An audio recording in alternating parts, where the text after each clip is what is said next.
Thank you so much. And just as clarification, I do work for Learning for a Sustainable Future. It's a Canada-wide NGO that's based at York University, but we work in all 10 provinces and 3 territories with ministries and with school boards and with teachers and others in education like yourselves. So welcome to Taking Arts Outdoors and looking at the opportunities and possibilities for doing so. I don't have to tell you that because Carolyn already did. Begin with a land acknowledgement, which is including those 4 highlighted questions, which I love, of Murray Sinclair's, where he asks us to examine ourselves by looking at those 4 questions. Where did I come from? Where am I going? Why am I here? And who am I? Whoa. If we examine those things, we're going to come up with a better way of living and hopefully a better life and a better future. I also would encourage you to write your own land acknowledgement as you see mine down below, because it helps us just to tie ourselves into Indigenous ways of knowing and to Indigenous folks in our land and what's going on in the land that we work and learn on. I'm sure you're familiar with the 17 United Nations Sustainable Development Goals. If you aren't, there they are on the screen. They help us to wrap our head and our hearts and our minds around sustainability.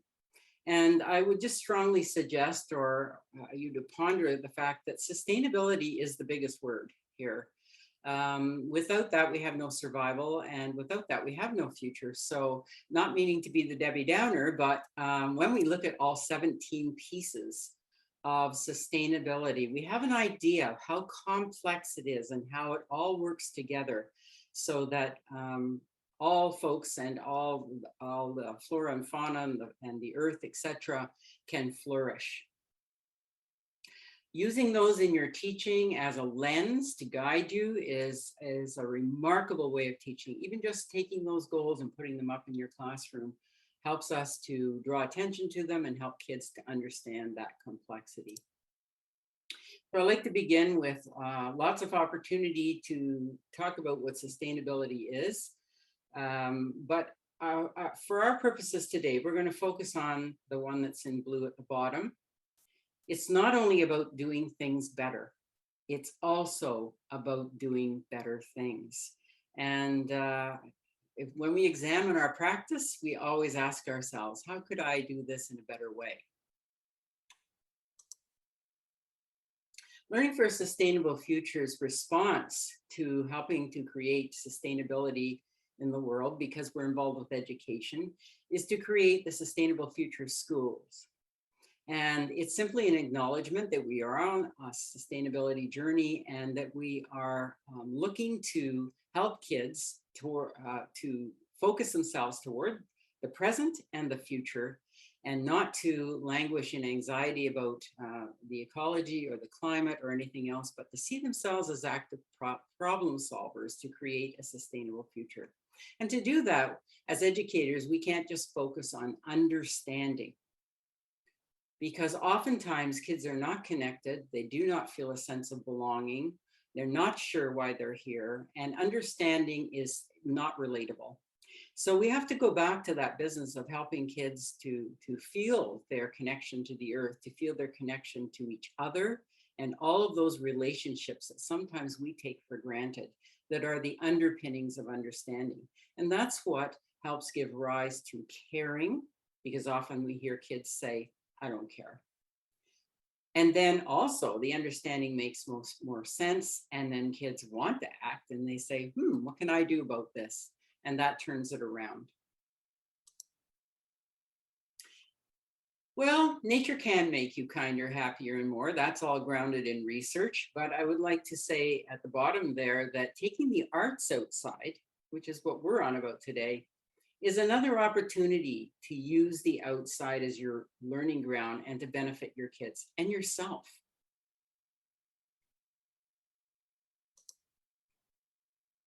So I'm going to ask you a couple of questions to frame what we're going to do this afternoon.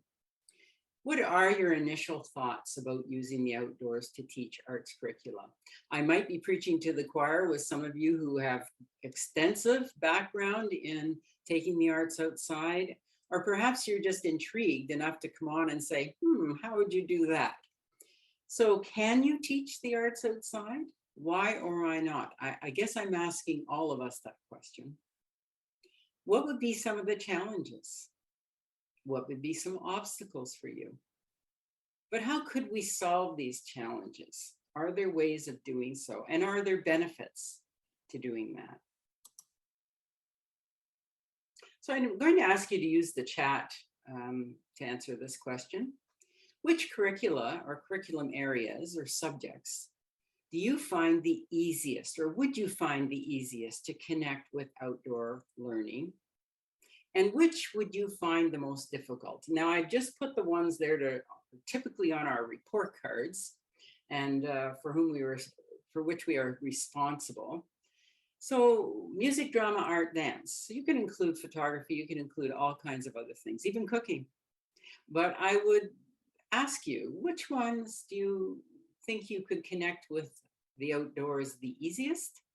And which the most difficult? And one of you, I think there's 5 of you monitoring this, maybe you could read me some responses from the participants, because I can't see the chat. So please respond to your fellow participants and let's see what you think. All right, we have drama would be easy, music would be difficult, arts easy, math would be hard. Since all of these overlap and use personal creativity and resourcefulness, I would be excited to bring them all outside. That's a great attitude. Drama, music, easy. Dance would be harder. English would be easy. Yeah. Developing vocabulary. Math would be hard. Yeah. Art, easy. And dance could be tricky. And someone else says all of them. Okay. Well, just like with everything else, we come from a different spot and different experience. But I'm going to encourage you to open our hearts and minds and see the possibilities. But first, what does the curriculum say about teaching and learning of the arts at school? Well, all of the 10 provinces and the 3 territories have slightly different language, but I'm going to quote the introduction to the drama curriculum in Quebec and say that they talk about the world of sensitivity being opened by the arts, the world of subjectivity and creativity, and how to construct meaning through the senses, using our intuition and imagination, and enabling students, I love this one, to confront, understand, and interpret their reality. Whoa. I wonder if you can see possibilities in the outdoors for all of those, and how that would broaden and deepen our experience with things like sensitivity.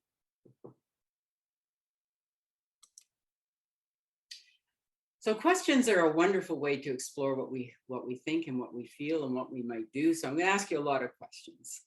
So what is the history of the arts outdoors? And if you're not an arts major, or you haven't taken a great deal of time to study the history of drama, dance, music, art, whatever, you might be surprised.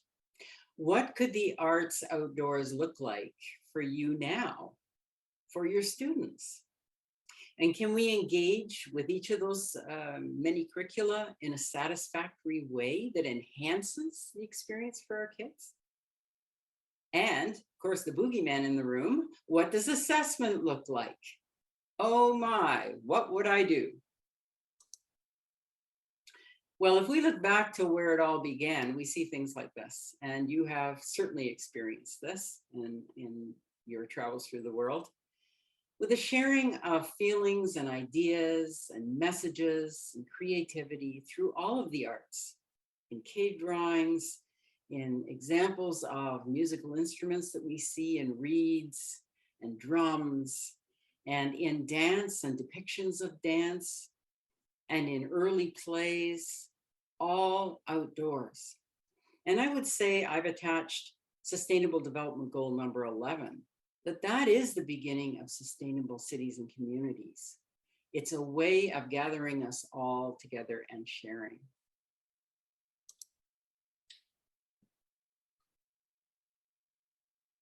So many of us have been to ancient amphitheaters like this one on the left, where actors played out their dramas about life.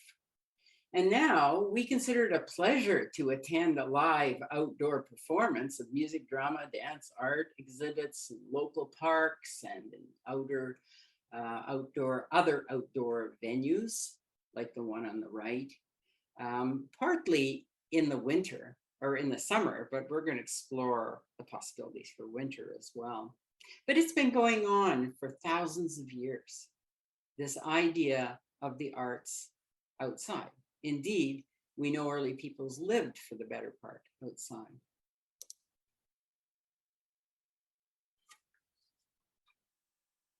When we travel, we take great delight in local culture, which features music groups. I mean, we were talking about that before you all came on, or even a scene like this one on the right. The arts outdoors works.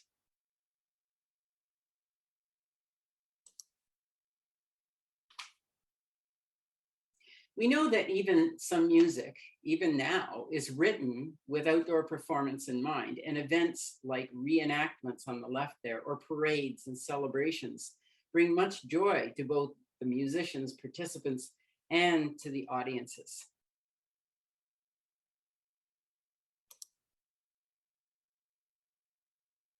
So many dances and plays are performed as part of specific cultural events, and in fact have their meaning and their value centered around specific historical contexts.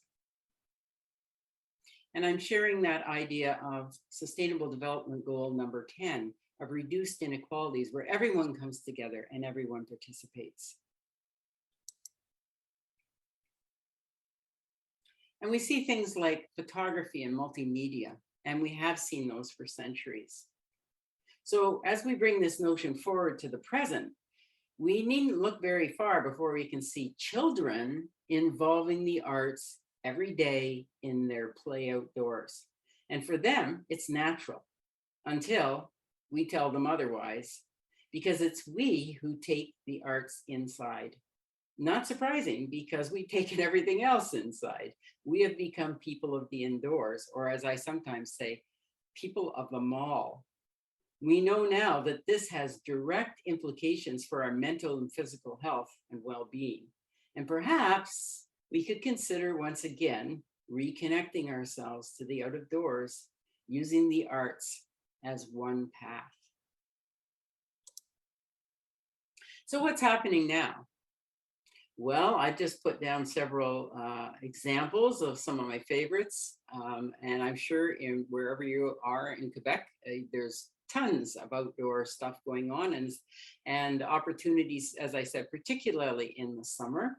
Lots of festivals, lots of music festivals, dance festivals, art in the park, and it goes on and on. Funny that we haven't considered always doing that with our kids.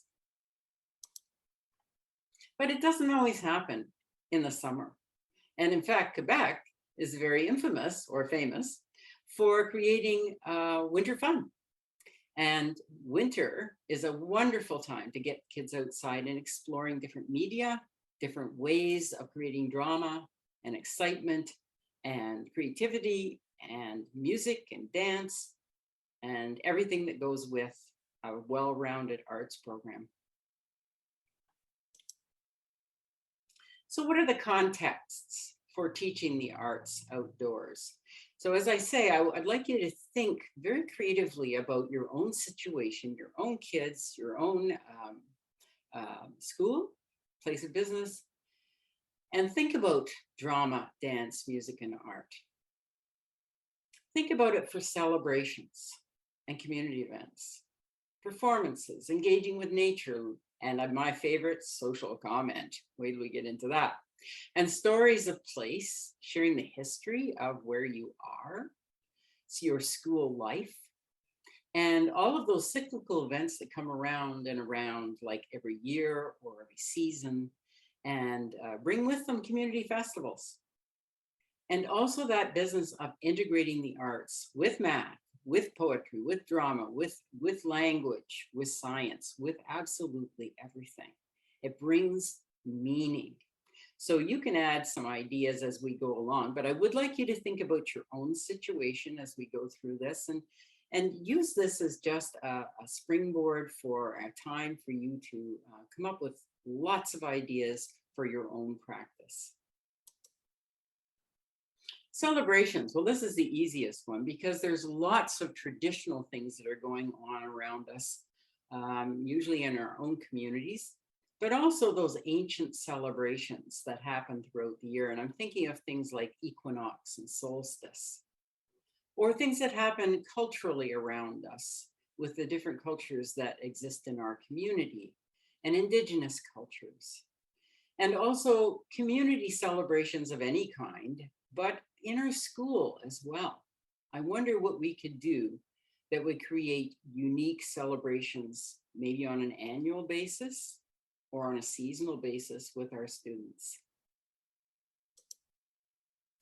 I'm going to give you some examples from my own practice and the practice of my colleagues at Bell Fountain School, of things that maybe you wouldn't have crossed paths with, but maybe you have. On the left, you see a rain barrel, which students have painted. And in fact, they painted 25 of those to sell at a local event by the conservation area. So we hooked up with community partners, and I love to talk about community partners because it just enriches our practice and gets those kids to have that sense of belonging by being out in their own communities and seeing themselves as active citizens. In the middle there, you can see some kids scooping out some squash bowls to put soup in for an event that was drawing attention to a species of concern, the Jefferson salamander, which is dicey in our area. And that's what they were going to do, to be part of that. And they did all kinds of things that were artistic, and they created little dramas and plays and raps and various other things to be part of that festival. And on the right, you see some kids creating some birdhouses to be part of a local celebration that they decorated and sold to help out with the purple martin, which we wanted to attract back to our area. So that idea of using the built environment, whatever's around you, whether it's urban or you are in a rural or semi-rural context, there's lots of buildings, at least the school buildings.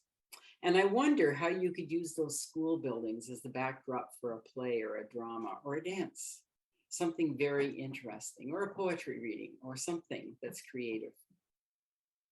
Could you take some time with your students and map out your playground area and think about possibilities for spots on your playground for each of the arts, whether it's something you could perform musically or a dance that might make sense. We've used tall grass as a dance, which is very cool. We've used the building itself to pop in and out of behind walls and so forth. We've used something I'll show you later. We've used the snow berms that that clearing of snow has made as a wonderful backdrop for winter drama. Certainly, you can help kids with designing gardens. That's very popular right now, and it's an amazing thing to do year over year so that they could be a 10-year plan, right? And kids are involved in graphic art, they're involved in choice, color choice, they're involved in replacement, native plants, all kinds of ideas. That's expanding our idea of art, isn't it? And birds' nests, we've even made birds' nests out of found materials like the birds do. And because we have swallows who build mud nests and attach them to the school wall, the vertical walls, we tried doing that, and it's hard. But it's a very artistic little endeavor, and using whatever you've got around you, and who doesn't like to play with mud? So there's a possibility. Of course, I'm going to say later, 3D art is underrated. Natural materials are underrated, and they're free. Well, mostly are free. Spider webs, we've drawn them, we have created them from string, we have done all kinds of things with spider webs. So anything that's around you, just when we spark our own creativity, we can inspire kids to spark theirs as well. Well, there is life beyond sidewalk chalk, but it's a marvelous thing too, because you can study those chalk artists and see what they've done. and perhaps use their styles like Julian Bieber. But what about messages? What about writing those mental health or environmental messages on the pavement, the asphalt, in a very artistic way, and learning to do that, and learning about those materials to inspire people to think about those items, but also to accompany them with a dance or with a rap or with a bit of music that's inspired by clapping or something very simple, or a drum. So engaging with nature, we can't miss when we're outside, whether we're urban or whether we're rural. It is all around us, and sometimes we're shocked at how much nature in the cracks there is. But using outdoor materials, as I said, even musically, to illustrate timbre, pitch, form, rhythm, to create small musical pieces. They do not have to be songs. They have to be just musical pieces that demonstrate how varied and how creative kids can be when they work together as well. Creative soundscapes, recording them, letting other classes hear them, or performing them live and using them. And of course, outdoor theater, as we explored before, that the ancients did, but to write and perform dramas that suit whatever setting you have is kind of fun. I love mask making for dramas. Mask making has been going on for thousands of years as well, and it allows kids to really get into a role in a way that they may feel self-conscious about without the mask. Dancing with outdoor themes. One of the best dances we ever did, because we're on the Credit River and we participate and engage with the river, and there's salmon in the river, was the Dance of the Salmon. And we do that ritualistically every spring. And it's not one dance. It means the kids figure out what they want to do for a dance, and then they perform it on the bank of the river, and perform it for parents or passersby or whatever. And that's pretty cool. And it's always different, always very creative, and always cooperative. We use art to inspire. We inspire with artists like Goldsworthy. And you can have kids do some patterns like the one you see on the bottom right there, and to use materials that they find outdoors, and to create some very interesting designs and patterns. Using rocks, balancing with rocks, creating some structures, but also that business of 3D. Oftentimes our art program consists of 2D flat on paper, and branching out enriches everything we do.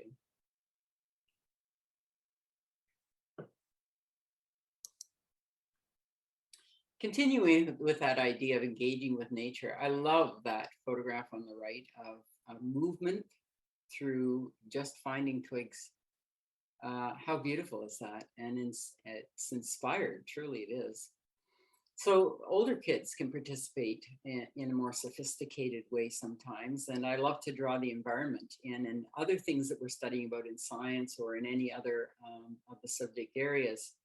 And kids can do a dance on a natural theme like deforestation or pollution or biodiversity loss, or maybe the cycle of the moon. It's very cool. It draws from not just the obvious, but it draws from that intuition and that business of yeah, I've lost my train of thought, but you get the idea. And we can use available objects, anything that's outside, to portray body shapes and ideas and possibilities.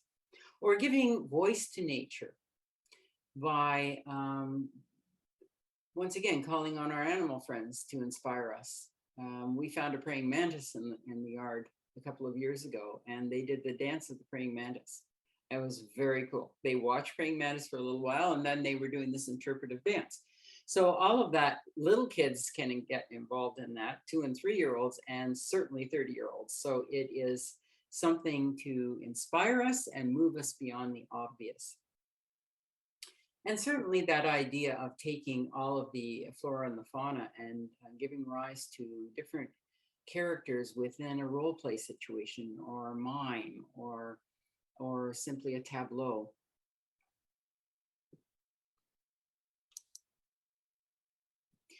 I said earlier, we can look at what happens in the seasons and what happens around us. We can think about what we can do annually at the same time of year.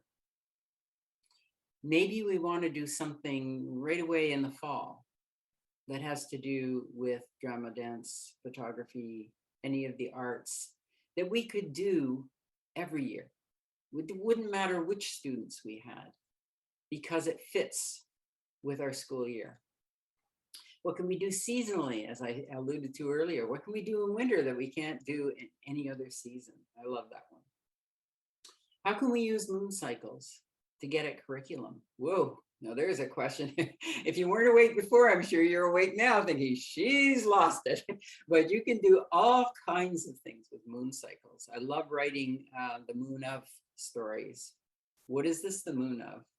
Well, for me, it's the moon of lilacs. It's the moon of humidity and warmer nights, you know, and how do kids see each of the moon cycles, all 13 of them? And that's a different way than looking at the sun and the day and the night. What can we do weekly that connects nature with the arts, or daily? Can we begin our days outside? Can we end our days outside doing something artistic? Can we start with a sun salutation? Can we end with a drum circle? What can we do that makes our days have some kind of rhythm or ritual or tradition, and that makes kids feel like they belong and they understand how they fit in? Lots of things that are beyond the ordinary.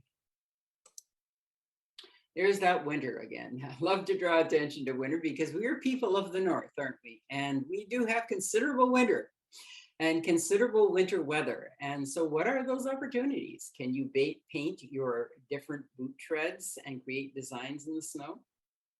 Can you sculpt with snow, create a winter drama outside to be performed using those snowbanks or whatever you have handy? Can you do a stomp dance with your boots? Lots of different ways of looking at the opportunities for arts outside in winter. And even including, I know that you're not representing the older kids here, but including teenagers with ideas of winter myths and legends and other cultures. With documentary filmmaking, there's one we don't think of often enough, making a short video on something important. Choreographing dancing outside or skating styles, partner dances in the snow. Makes winter more bearable, doesn't it? Now we're getting to my all-time favorite, and that is what's happening around us. Like it said in the curriculum for your drama in Quebec, it said that kids can connect with what's going on around them. And there are things going around. But as I said earlier, when we connect with them, when we look them in the face, and when we have an artistic response, and when we want to take action, we feel more positive. We feel more able to ditch the anxiety and embrace some engagement and some interest in what's happening and our ability to create positive change. So can we paint those mental health messages on rocks and leave them to be discovered by others? Now, I know some people are a little bit iffy on that because the paint wears off and there might be some environmental issues, but just throwing it all out there to see where it lands for you. Speaker's Corner. Oh, we have an area on the playground, and once a week we have Speaker's Corner, and people can sign up and we vet what they're going to say, but they get up there and they speak their mind on something that's happening and what they think could happen, or how they feel about that. And that's very interesting. It's public speaking, but it's also drama, isn't it? Those integrated projects. What about a community art piece like that turtle you see on the bottom right? that was created with a community partner who was a metallurgist and had a metal company. He's a father of one of our kids. And we created this metal turtle, and it's installed at our school to bring community awareness as people drive by and walk by about a species of concern, the blind turtle. And so it is, it's social comment, all there for many years to come.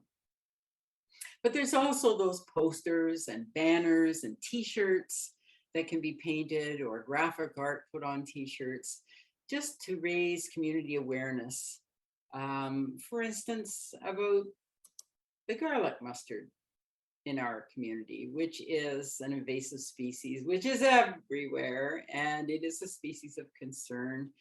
And well, you know, if you can't beat it, you do something about it, right? And we also found out you could eat it, by the way. If you can't beat it, you eat it. We made all kinds of recipes for it, but a garlic mustard festival. And there's the banner, and there were logos, as you can see, and art and music, and we invited local artists and local musicians and local chefs who had created recipes, and all of that. If you think of the integration that that took, and those kids did that all themselves with direction from their educators.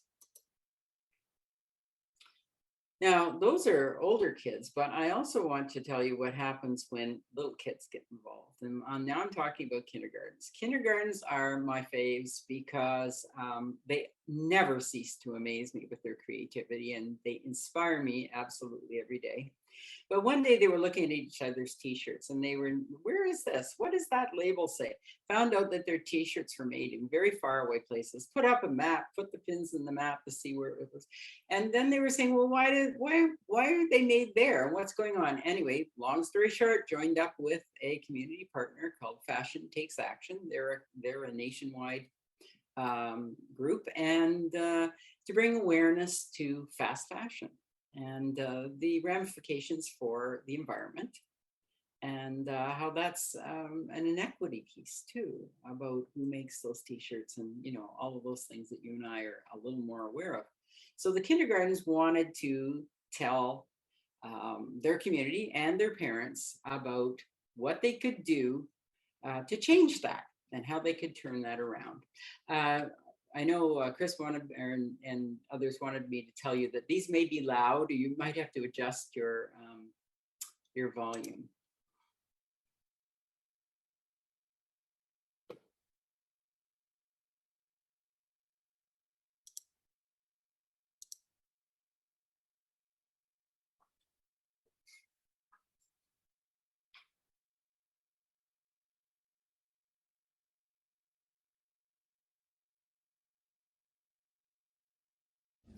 Our future is important, so please remember. Only buy the clothes you need. Be an artist. Use old material to create beautiful pieces of art. Buy clothes that are made closer to your home. Do the stinkers. If your clothes don't smell, re-wear them. Get creative. Instead of throwing your clothes out, you can give them away or make them into something else. I can make my pants into shorts. We can all do a little better.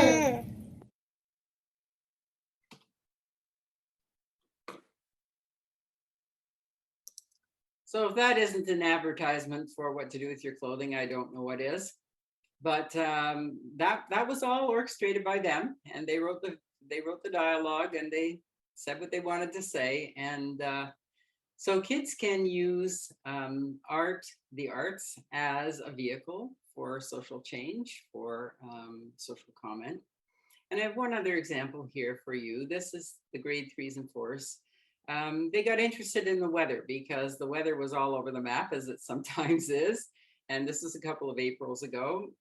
And they were thinking about solutions and climate change and what's going on here. And they hooked up with the local, our town of Caledon, and found out, what's your plan for climate change? Does the town have a plan?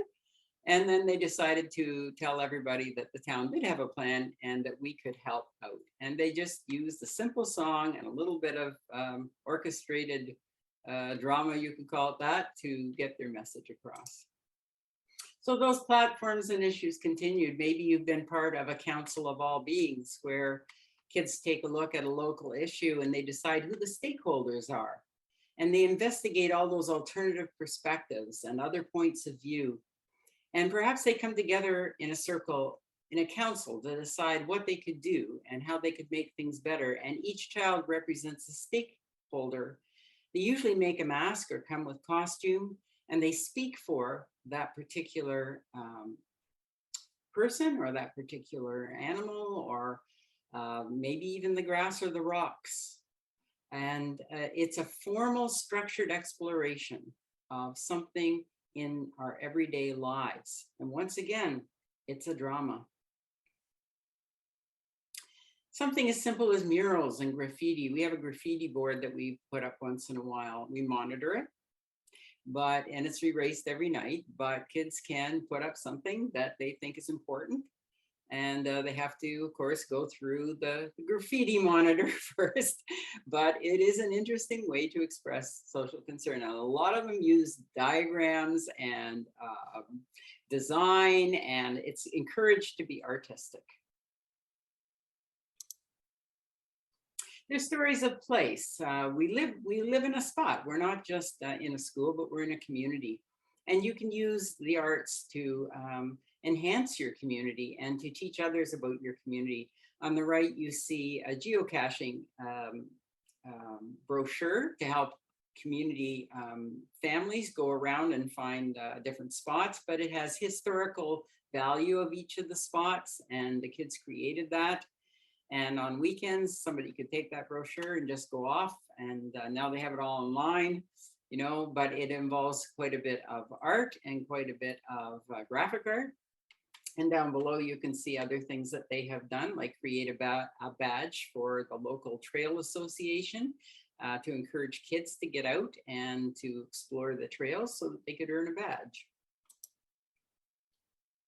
Story walks, art walks, photography, all kinds of ways of telling the story of your school's history, of your community's history.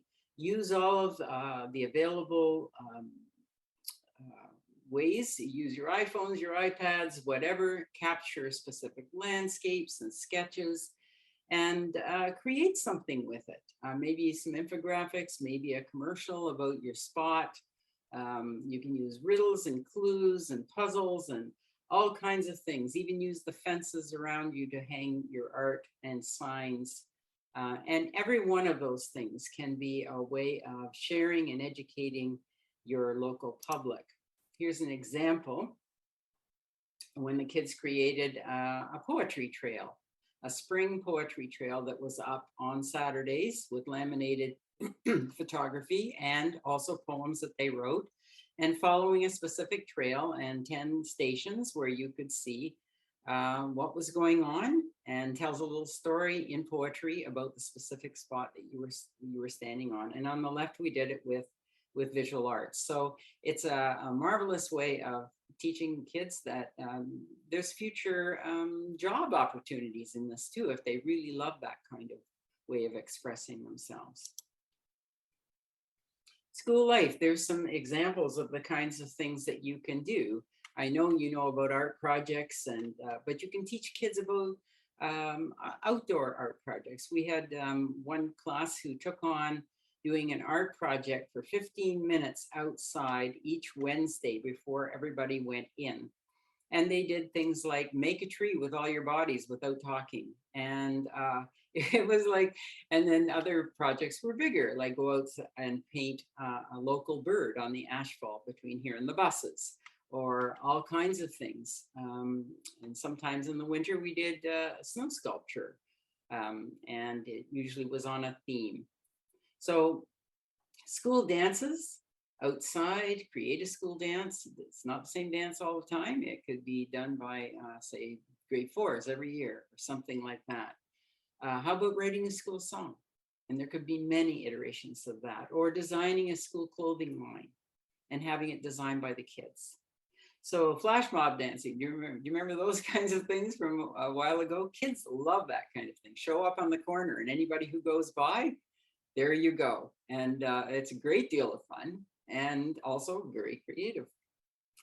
Curated art shows, I love student art shows. If you know in the beginning of the year that there's going to be a school art show in May, then you're busy creating and collecting and thinking about, and where each child is looking at their own art throughout the year and choosing one piece at the end of the year that represents them, their best efforts, the things that something they want to show that they're proud of. And that can be a very cool thing. So the idea of being a mentor. So use the arts to change minds, to change behaviors for more sustainability, to become more positive about the future, and work with those kids to see themselves as those active artists, that they're constantly involved in that business of creativity and creating. And of course, make it fun. It's my favorite F word, right? Fun. You've got to have fun, or kids don't want to do it. But it's engaging, it's powerful, right? Empowerment is a big word. It's one of the words. And there's a little thing on the fun theory. It's just saying that this is the way you motivate others. Here's a link. And integrating with everything else that you do. If you're teaching science at the time and you're studying the air, you're studying something else, just integrate your arts and use them as a way of telling the story, that's what humans have done forever, whether it's in dance or whether it's in drama, whatever it is, whether it's in music or photography, one of the newer arts as far as the world goes, just to tell the story of who they are and where they are.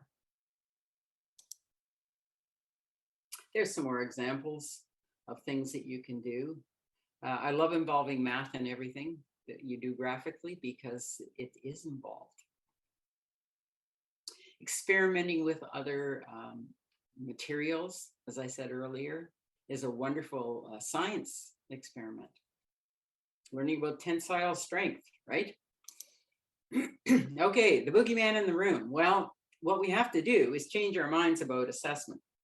Assessment has always been basically, it's been based on a paper pencil test. Not all kids fit in with that. And to broaden our idea of education is to broaden our idea of assessment and what it can look like. So helping us to design tasks that provide students with lots of ways to show what they've learned and what they think is important. Observing those students as they perform, as well as they write on a paper. Posing questions and helping them to articulate their thinking and to make it more explicit is a wonderful tool to offer for assessment and self-assessment. And once again, to get kids together in a cooperative way, to listen to small group discussions and see their contributions and encourage them to articulate what they're thinking and to participate, because that's equity. And that's where every student has a voice. So there's some other examples of making more plain what I've just said that you can peruse and see what you think of those. But it does broaden our idea and it gives every child a chance to be more successful than they normally would be. So I'm asking you, when you look at that, this is kindergarten again, we gotta end on that positive kindergarten note. They were studying food waste. They were looking at each other's lunches and saying, why are you throwing out your crusts? And why is that apple going into the waste bin? And what's going on? And somebody posed the question of, does everybody waste food? Like, is this a thing? And they found out that over half of the food produced in Canada is wasted. And that blew their minds. So they were studying Impressionist painting, believe it or not, because somebody brought in a painting that they all really liked. So they decided to do Impressionist food paintings. And so I'm asking a question. I'm going to show you this little video. Is this an Impressionist painting project? Is this a math project? Because you're going to hear some amazing big numbers come out of the mouths of these kindergartens who wanted to be able to express to people how big a problem this was. Is it a public speaking drama project? Is it about social activism? Is it an equity project? Because they found out that oftentimes people go without food, and that's a big problem.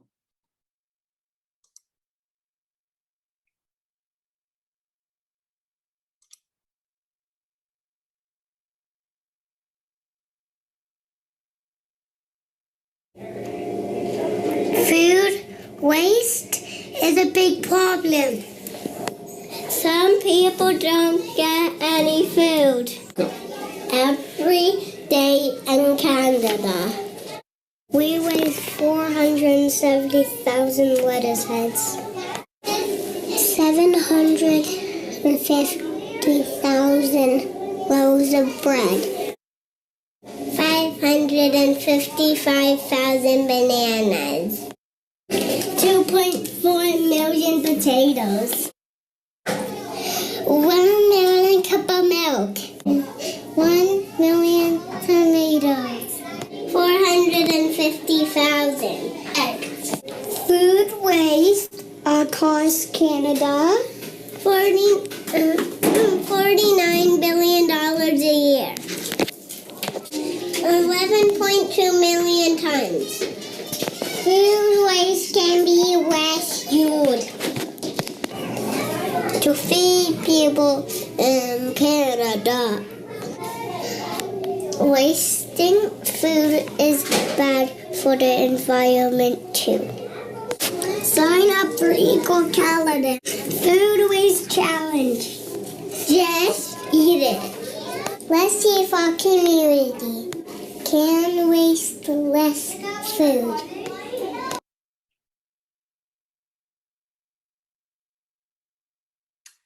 Okay, so those kids really know what their message is, and they obviously learned a great deal. It was an integrated project and involved the arts as well. So what are the takeaways? And I know I'm keeping you a little bit over time here. Make sure that you integrate and connect those ideas with what you're already investigating. Make art real and come alive, whether it's dance, drama, music, photography, documentary filmmaking, whatever it is, it should be attached to something that is meaningful to those kids, and involve a lot of arts together and put them all together. Use the weather. If it's foggy outside, use fog. It makes a darn fine drama. If you've got mud, use the mud, and let those kids create and experiment.